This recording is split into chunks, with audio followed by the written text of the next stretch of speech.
السلام علیکم عزیز طالبات، آج منگل کا دن ہے 11 تاریخ 8/2020 یہ جیسا کہ آپ کو معلوم ہے آج 29واں لیکچر ہے جماعت پنجم کے لیے اسلامیات کا۔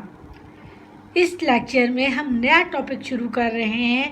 سبق نمبر 12 ہے، باب نمبر 2 ہے، اور یہ اس کا ہم پہلے چیپٹر کی ریڈنگ کریں گے اور پھر 2 کوسچنز ہم اٹیمپٹ کریں گے۔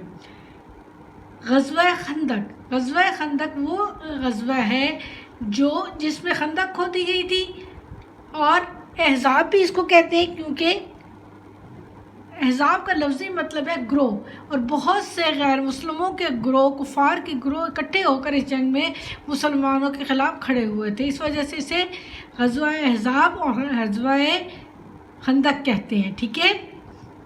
خندق کس وجہ سے؟ خندق کھودی گئی تھی حفاظت کے لیے۔ چلیں جی پڑھتے ہیں، پھر آپ کو سمجھ آ جائے گی کہ میں کیا کہہ رہی ہوں۔ پس منظر: غزوہ احد کے بعد قریش مکہ نے یہودیوں کے ساتھ مل کر ایک مرتبہ پھر مسلمانوں کے خلاف سازشیں شروع کر دی۔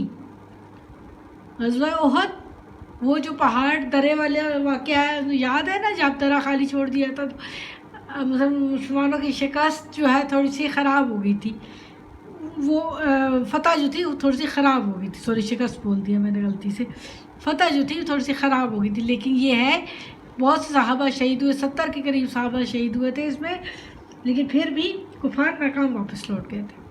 ابو سفیان نے مسلمانوں سے کہا کہ اگلے سال پھر مقابلہ کریں گے۔ جب ان کا غزوہ احد میں وہ شکست کھا گئے پہلے، پھر اس کے بعد درے کے بعد سے واپس آئے اور آ کر انہوں نے مسلمانوں پر شدید حملہ کیا، جس میں بہت سا اس وجہ سے انہوں نے کہا کہ اگلے سال پھر آ کے مقابلہ کریں گے، گو کہ واپس چلے گئے تھے۔ اس مقابلے کے لیے اس نے پھر بھرپور تیاری کی، اب اس نے خود پھر سے دوبارہ تیاری شروع کر دی کہ نیا مقابلہ کرنا ہے۔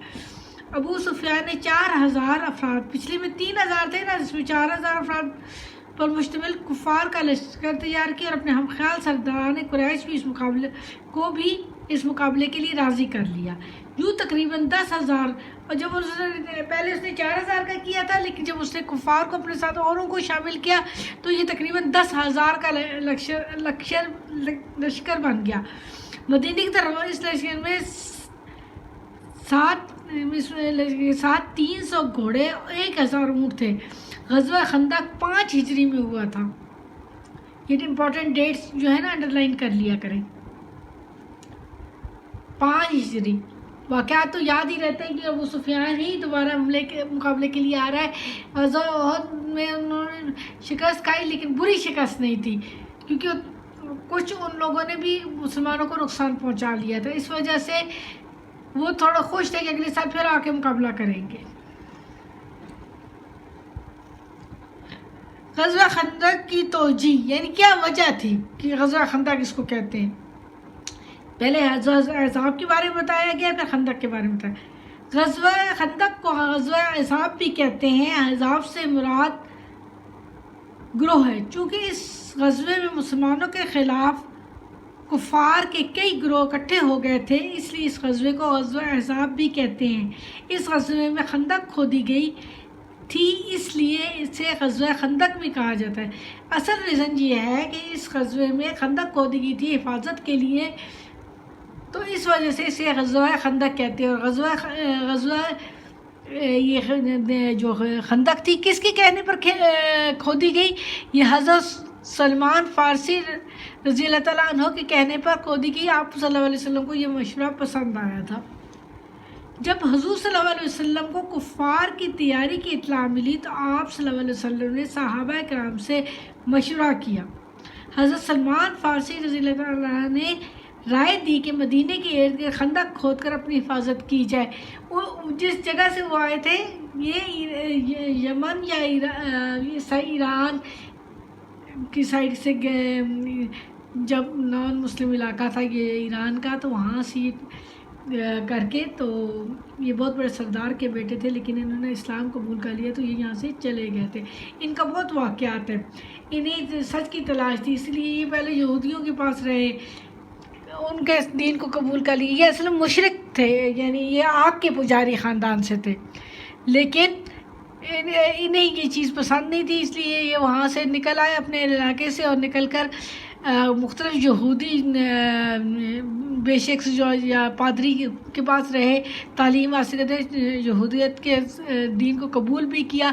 لیکن وہ یہودی جب آخر میں مرتے وقت ان کو کہہ دیتا ہے کہ ایک آخری نبی آئے گا جس کے پشت پر مہر نبوت ہوگی، مہر ہوگی، تو وہ اصل میں سچا دین ہے.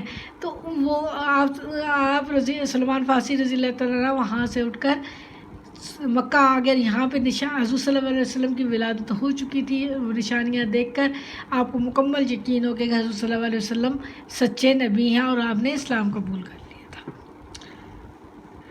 خندق کا کھودنے کا حکم دیا. مدینے کے شمال میں واقع صلاح کے پہاڑ کے آگے خندق کھودی گئی. صلاح کا پہاڑ کے سامنے، یہ پوچھتے کچھ نہ ہم پر حملہ نہ ہو سکے، سامنے کھودی گئی تھی.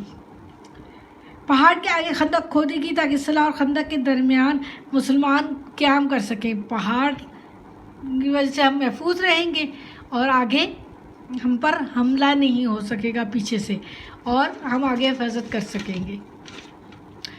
مہاجرین اور انصار خود رسول صلی اللہ علیہ وسلم خدائی کی کام میں شریک رہے. تمام صحابہ اکرام، چاہے وہ مہاجر تھے چاہے انصار تھے، ان سب نے مل کر حضور صلی اللہ علیہ وسلم کا ساتھ دیا. خود حضور صلی اللہ علیہ وسلم خندق کی خدائی میں شریک رہے. سردیوں کا موسم تھا، کھانے پینے کا ضروری سامان نہ تھا. 3 روز تک فاقہ ہو جاتا تھا، مگر صحابہ بڑھ چڑھ کر تندہی سے کام میں حصہ لے رہے تھے.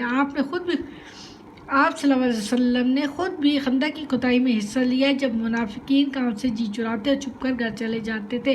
خندق کی کھدائی میں 15 دن سے زیادہ کا عرصہ لگا. یہاں تک نشان لگا لیں. اب میں آپ کو 2 کوشچن پڑھ کے سناتی ہوں، انہی میں سے ہے. اگر آپ چاہیں تو نشان لگا لیں، چاہیں تو خود لکھ لیں.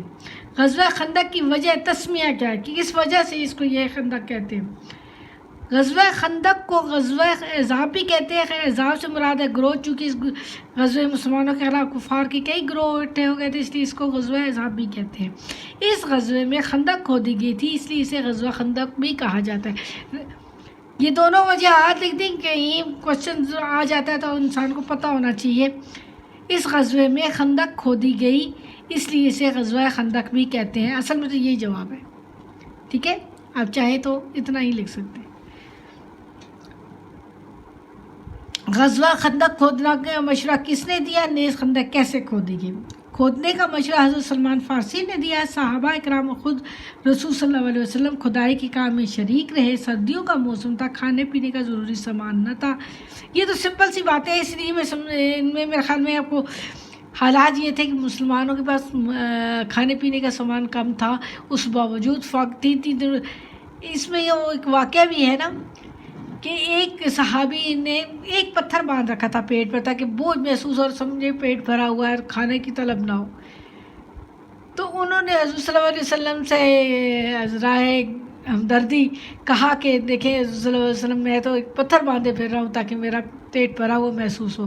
تو حضور صلی اللہ علیہ وسلم نے اپنا کپڑا اٹھا کر دکھایا کہ میں نے 2 پتھر باندھے ہوئے، میں تم سے زیادہ بھوکا ہوں، تم سے زیادہ دنوں سے فاقے میں ہوں. تو اس سے آپ کو احساس ہو کہ آپ صلی اللہ علیہ وسلم وہ کام خود بھی کرتے تھے جو دوسروں سے کرواتے تھے، اور کام وہی بہترین ہوتا ہے جس میں آپ خود شامل. کھانے کا ضروری سامان نہ تھا، 3 روز تک فاقہ ہو جاتا، مگر صحابہ بڑھ چڑھ کر تندہی سے محنت سے کام میں حصہ لے رہے تھے. آپ نے خود بھی خندق کی کھدائی میں حصہ لیا، جبکہ منافقین کام سے جی چراتے تھے اور چھپ کر گھر چلے جاتے. خندق کی کھدائی میں 15 دن سے زیادہ کا عرصہ لگا. 15 دن لگے اتنی بڑی خندق کھودنے میں. مدینہ کے پورے علاقے کو حفاظت دینی تھی، اس وجہ سے یہ خندق کھودی گئی تھی. آپ کو اب یہ سمجھ آ گئے دونوں کوشچن. آپ نے یہ اٹیمپٹ کرنے ہیں اور ان کو ساتھ لرننگ بھی کیا کریں بیٹا. اللہ حافظ بیٹا.